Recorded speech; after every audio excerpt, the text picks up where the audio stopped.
Alrighty, guys, let's talk about position training.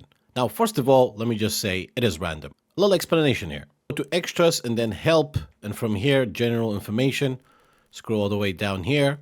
You can have a read at this. If not, I'm going to simplify it for you. Learning position proficiencies. Now, it's a massive paragraph here. What you need to focus on is that there are 3 levels of position proficiency.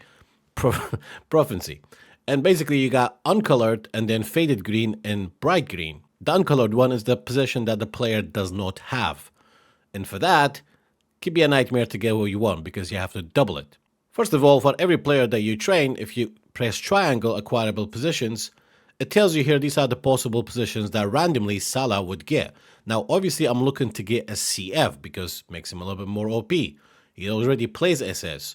And maybe get AMF, CF or AMF. That'd be a better option. That's what I'm looking for. However, the chances for me to get that, it's like 2 in 5, basically. Now, here's another thing that one should pay attention to. Generally speaking, before you waste your position trainer, a center back can only become a DMF, RB, LB. A fullback can only become a side mid and a CB. A defensive midfielder, I think this paragraph pretty much explains it, and that's how it goes. You cannot make a striker an attacking midfielder, for instance, their natural position. You can take a screenshot of this, may come handy.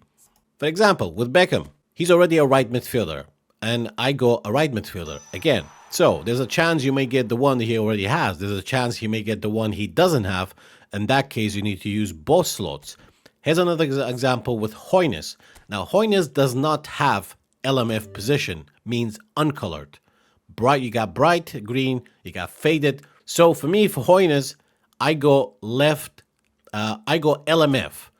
Hoynes does not have that position; it's uncolored.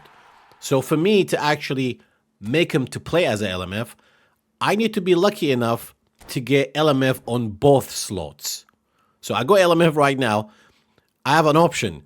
Do I try to get the other slot LMF? If so, then he can play a new position that he didn't have before.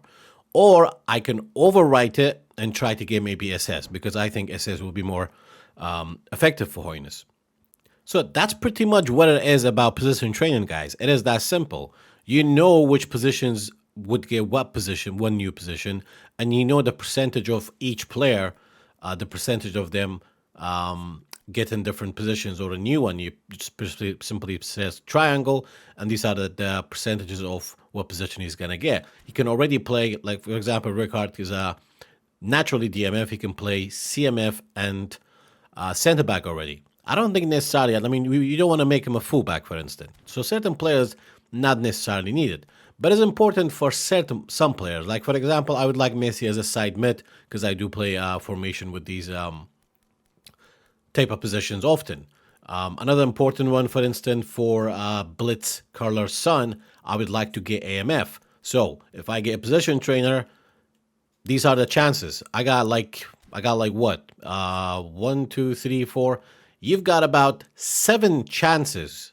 There are like 1 in 7 or 1 in 6 chances for me to get AMF for him. He could get CF, he can already play. He could get SS, he can already play. You know what I mean? So it is very random, and I understand. Yes, of course, I want to get exactly what I want. But if it was like that, number one, it could get spammed. I don't think they care about getting spammed because a lot of things getting spammed in the game. But what they care about is that engage in play. If you are able to get exactly the position that you want, then you will not grind for it. You will not play it because that's the psychology behind gaming. They want you to be engaged more. They want you to grind for it more. They want you to play for it more. So the randomness, it's really painful, especially if a player gets a position that he does not have. You have to double up on it, like the Hoynes example, for instance. And beyond that, if I've forgotten anything, let me know. I think it's new, but I don't think there's anything more into it. Also, my good friend Spooky has a video. He's going a little bit more in-depth detail about it, explaining it a little bit in much more details than me, to be honest. So you can check that video out. That's a video right here. You can follow him on Twitch and YouTube as well. Great content creator and definitely a top-tier player. He plays mainly on PC. Hope you find the video useful. If you have any questions, ask away here on Twitter. Join a live stream nighttime, most of the time I stream. Hope you find the video useful, guys. Till next time. Ciao for now.